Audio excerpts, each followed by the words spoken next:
Big updates coming out around Manchester United's transfer window. We're into the last month of it, as we know, and we have huge updates on not just Lewis Hall, but also on Aurélien and Tchouaméni, and word coming out of Real Madrid that Jose doesn't want him. He's not compatible with Rodri.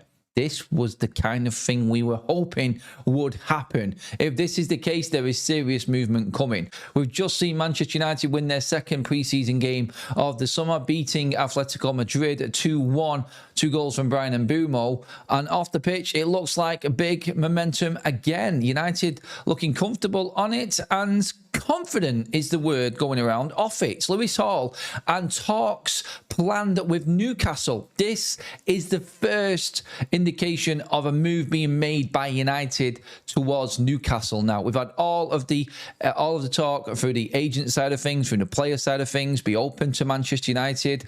But now we've got talk from Sully coming out this afternoon, just before kickoff, with the game against Atletico Madrid, stating that Manchester United now are ready and have talks planned with Newcastle to explore the possibility of buying Lewis Hall. Are they going to be walking away from this deal because Newcastle want too much? Are United approaching this the right way? The questions are there. We want the answers to them. We know that Newcastle will sell at the right price. The player has to ultimately want to push for this move also, it would seem. And that is the talk of this. Everybody is well aware of how difficult this could be. But if United are planning talks with Newcastle directly, then this is moving, and it's moving at a rapid pace right now for Manchester United. United are in talks with several different academy players for leaving the football club. Just recently, Fabrizio Romano this afternoon has confirmed of an approach from Everton for Ethan Wheatley, Manchester United under-21 forward. We've also hearing that Dango is in talks with Middlesbrough.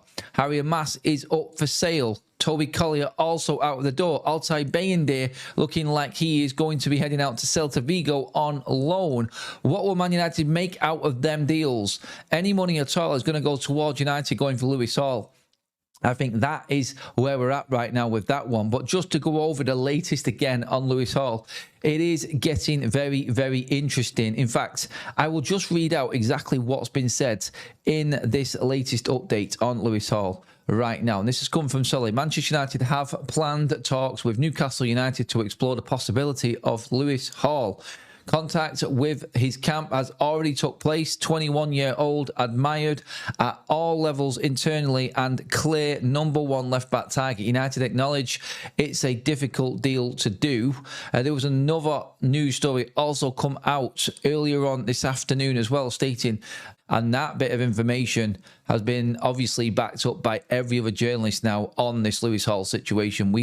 You heard what we said this morning. We broke you the news on what Sky was saying and what Romano was saying on Lewis Hall. It's just more and more information coming through every hour at the moment. And of course, if anything else does break, I will be back later on this evening as well. But this is your update right now. Talks with Newcastle planned. Player wants Manchester United. It's hotting up. And Jose doesn't want Tchouaméni.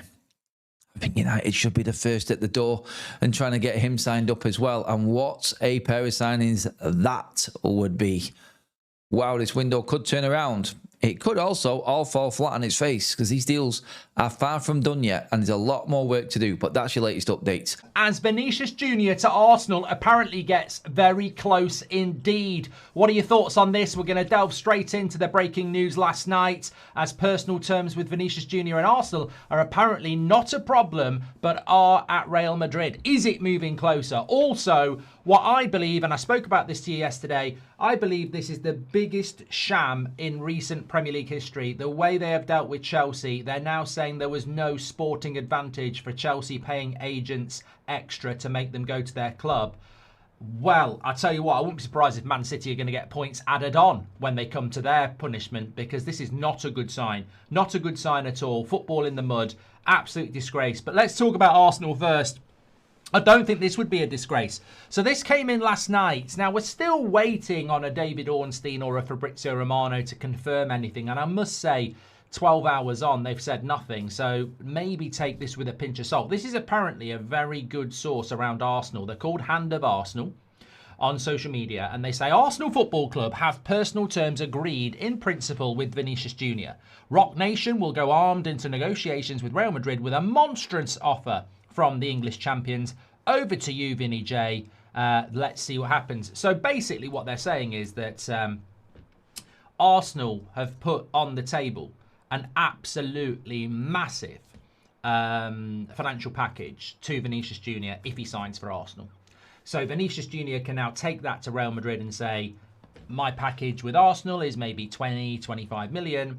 If you don't give me that, I want to go and I'm out of contract. I think he's out of contract next summer. So look, if this is true, it's a very big play by Arsenal. It's the right play by Arsenal. And it's a chance in a lifetime for Arsenal. I mean, Arsenal just won the league. They've just got to the Champions League final. They're in a very, very good place. The best thing you can do when you're in a good place is go and do a dream. You know, make a dream come true. And yeah, look, Arsenal have got some good players, but they don't have someone like Vinícius Jr. This is one of the big players in world football. And if he's in the Premier League playing for Arsenal, this just gives them an aura and a pull that is, you know, beyond reproach by any other Premier League club. I think it would be absolutely huge for the league. I'd be massively jealous, but I'd also be massively excited of the watch-alongs we do on here for Arsenal and the discussion we have about them. So I think it's a huge deal. I spoke about this a week or two ago. The question is, where's David Ornstein? Where's Fabrizio Romano on this? Why are they not reporting on it? I myself, on the United stand, have had some very good bits of information ahead of Romano and Ornstein this summer. Tielemans, Kone, Tchouaméni. So you can get it. I'm not here to dismiss that. And this hand of Arsenal have got over 300,000 followers. You know, apparently they're very well, you know, tapped into Arsenal. I think they were slightly wrong on Morgan Rogers and they've been wrong on others. But the transfer market can be very movable. It's hard to be accurate all the time. I was thinking about it because I heard it on the United stand last night, and I didn't do a video last night because I wanted to wait till this morning because I wanted to talk about the Chelsea thing as well. I was thinking about it. There's probably some truth in this, you know, because if you are Arsenal, you're not operating on a level playing field. You've got to put something down that makes the player think, ooh. Because if it's Arsenal or Real Madrid, or it's Man United or Real Madrid, or it's Liverpool or Real Madrid, with all due respect, or Man City or Real Madrid's probably going to win. So if you want to take that player, you've got to do something extraordinary. So it wouldn't surprise me if Arsenal have put forward a very big financial package that is more competitive than Real Madrid. So I would probably say that it's probably safe reporting to say that Arsenal have put down a massive offer. My theory would be that Real Madrid are now going to be presented by Vinícius Jr.'s agents the offer and say, that's the offer we've got from Arsenal. We want that offer from you to stay. And then Real Madrid are going to either say yes or no.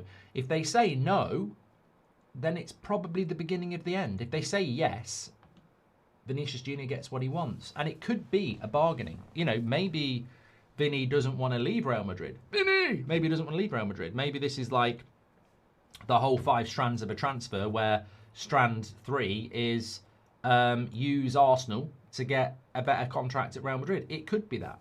Or it could genuinely be, match this, or I'm going to Arsenal. What do you feel like as an Arsenal fan? Because you could say, well, he wants to go to Real Madrid, he's going to go to Arsenal for the money. I wouldn't be worried about that. That wouldn't worry me at all. At the end of the day, a lot of deals are like that, especially in the last 20 years. There's very few deals where players are like, I only want to sign for Arsenal, or I only want to sign for Man United. There will be, you know, financial incentives to do it. Literally, you know, there will be. So let's wait and see what happens with that.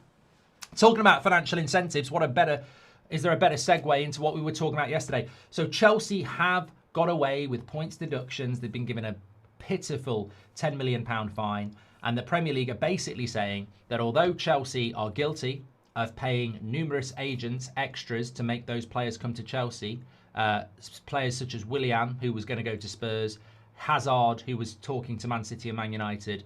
So they got players with financial incentives. The Premier League are saying, well, there was no sporting advantage.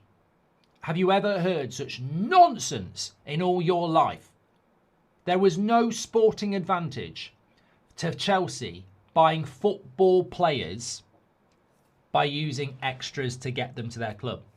I mean, by definition, it's a sporting advantage because they are football players that went to Chelsea and played football because of those extras.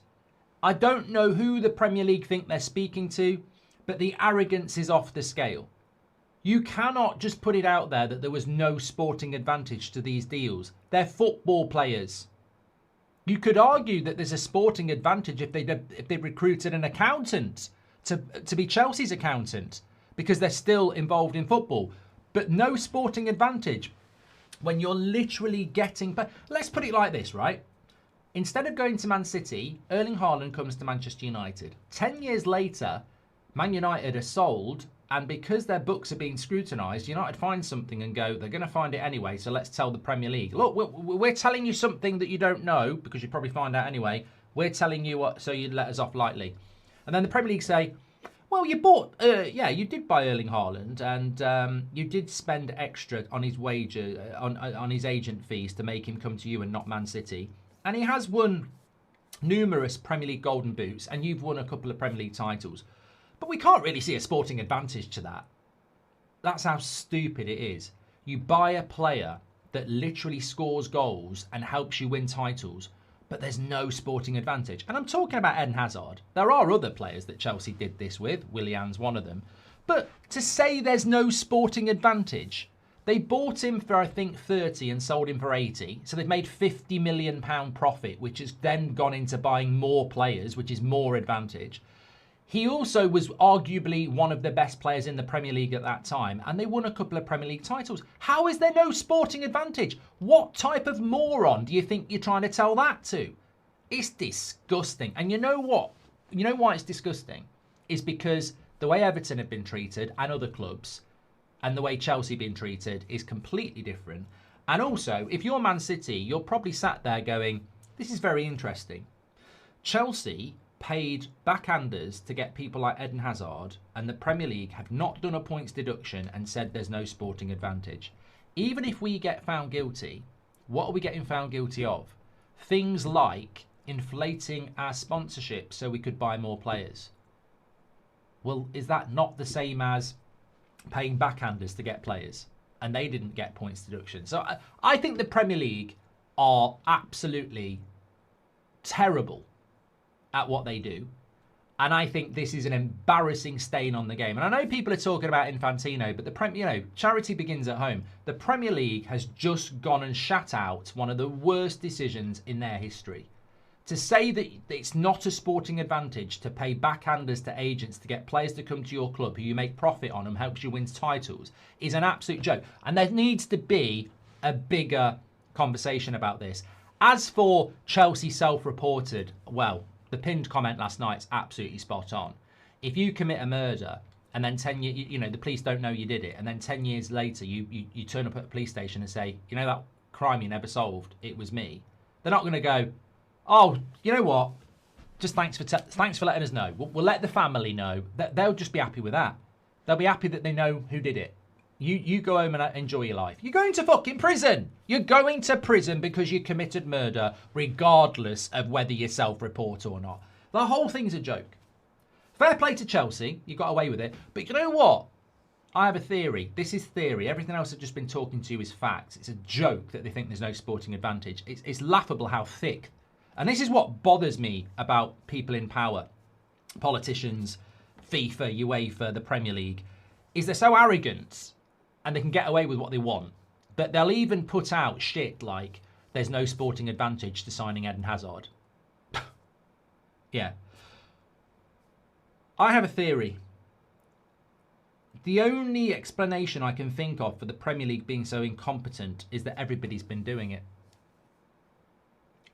You know what? You give Chelsea a 10-point deduction or whatever like that, and then it comes out, that club's been doing it, that club's been doing it, that club's... I just wonder if this is actually just widespread.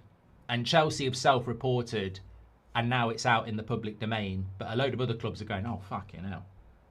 They better not get a points deduction because we'll be next.